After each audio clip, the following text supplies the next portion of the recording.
Hi friends, Alex Kais here with a home in Seattle, and this is 20 things I wish I knew before I bought a house, although I might edit it down a little bit if it gets too long. This is not my house. I'm a Seattle area realtor, and I'm just visiting this one because I'm a big fan of mid-century modern. Okay, I'm gonna find a place to sit down, and then we're gonna dive into what I wish I knew before I bought a house. To me, owning a home is more than just owning real property. It means stability in your life. You know, when you're renting, landlord can have a say on what you do and how you live. They can kick you out. Your rent can go up. When you own a house, it's a long-term investment. It's somewhere that you're going to settle down, establish roots, and take care of your home. One thing I try to talk to my clients about is that qualifying for a loan doesn't necessarily mean that you can afford it. 9 times out of 10, people get pre-approved for way more than they actually want to spend. So make sure that you sit down with your lender and talk through what those monthly payments are going to look like and what goes into it.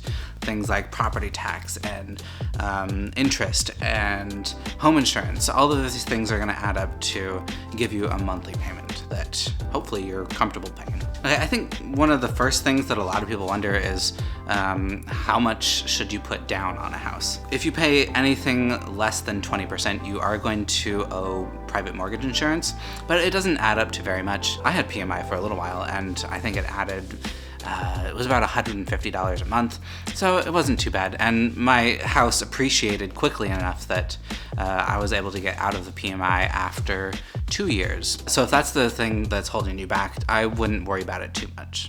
You should know that there's a fee for everything. The lender has to get paid, escrow company, title company, all of the realtor commissions get paid by the seller, so you don't have to worry about having cash in your pocket for that. But there are a lot of fees, and they usually add up in the Seattle area to about $7,500. Like, once you actually get into a house, be aware that renovating costs a lot more than you think it will. I'm a big fan of buying fixer-uppers and putting a little bit of sweat equity into it. I do a lot of the work myself. I have hired out a few projects, and I have clients that have hired out complete renovations. And you do save a lot if you are able to do a little bit of DIY work, because hiring a contractor, especially these days, can be very expensive.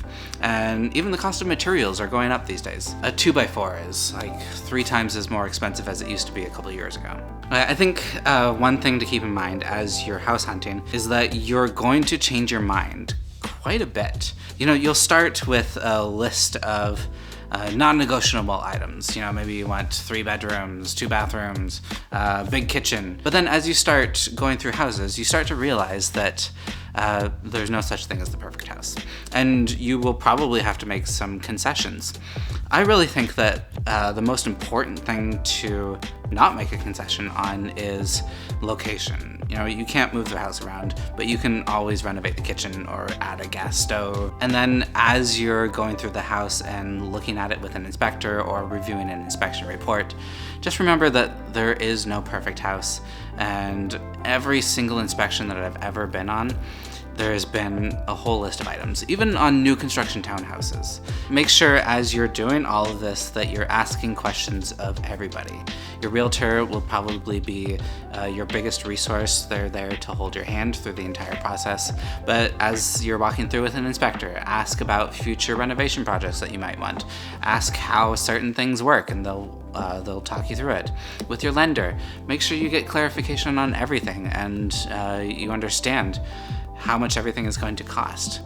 You know, just use all of these people. They're there to help, and they, if they're good at their job, they love answering questions. I want to show you around this house for just a second before we move on to a couple more items, because just the setting is so cool. Have a look.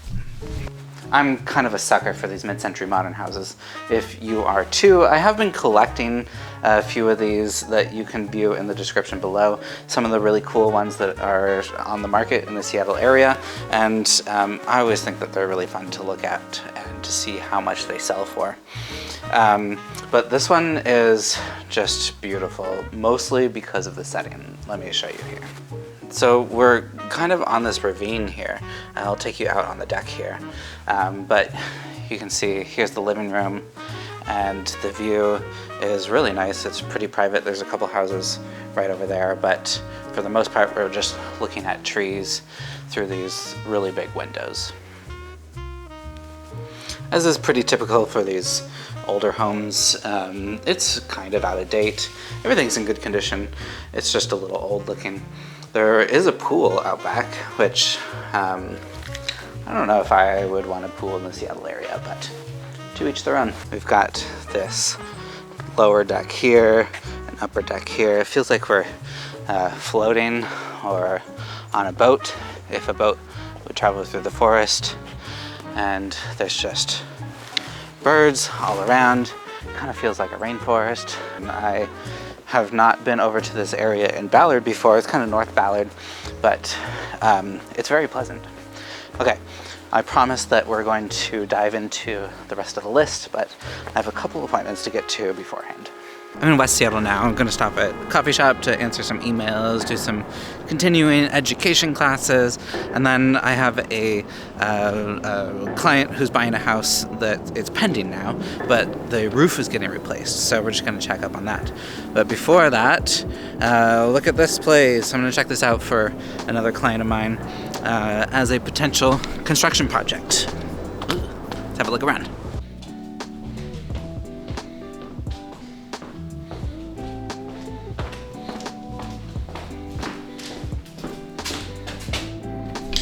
This isn't terrible, decent lot. In West Seattle, overlooking downtown. Not a view because of the trees, but it's not too bad. If you're thinking about a big project like that, lending's usually the hardest part. But it is just a couple blocks from Admiral Viewpoint, which is one of my favorite views of Seattle. Well, instead of coffee, I decided to pick up some tomato basil soup at Met Market. Okay, I don't know if you could actually hear me in the Met, it's a little loud, but they have the best tomato soup in the world. I do have a friend that makes a really good tomato soup with feta in it, but it's a bit indulgent, very tasty, but not too healthy. Just gotta check on the roof and then we'll head home and talk about more things I wish I knew before buying a house.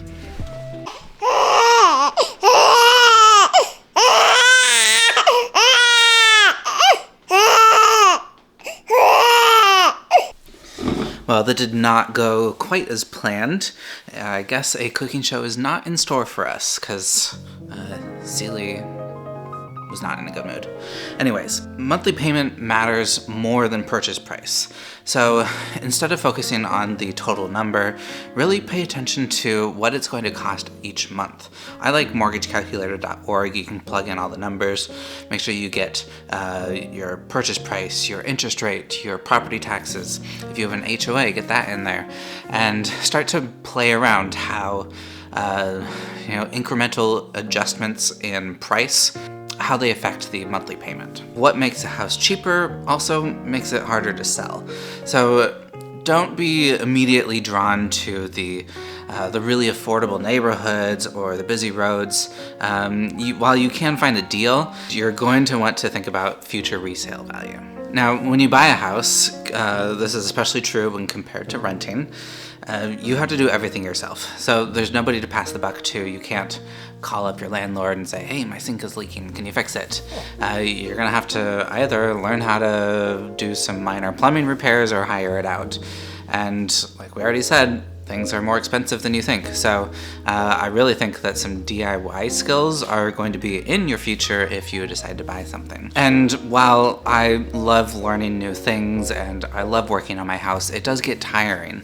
I live in a 1960s house, and there's constantly things that need to be fixed, need to be repaired, and it can get a little bit exhausting. And on that note, there will probably be some emergency repairs at some point, so I would definitely have some reserve funds in hand, just in case, your sewer line gets clogged, your roof starts leaking.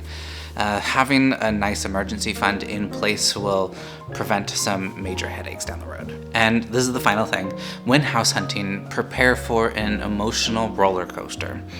On average, my clients tend to submit 1 to 4 offers before getting something accepted, especially in this hot real estate market.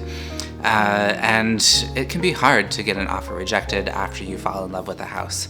You start to imagine yourself there, and then you develop this emotional connection, and then all of a sudden it's just yanked away.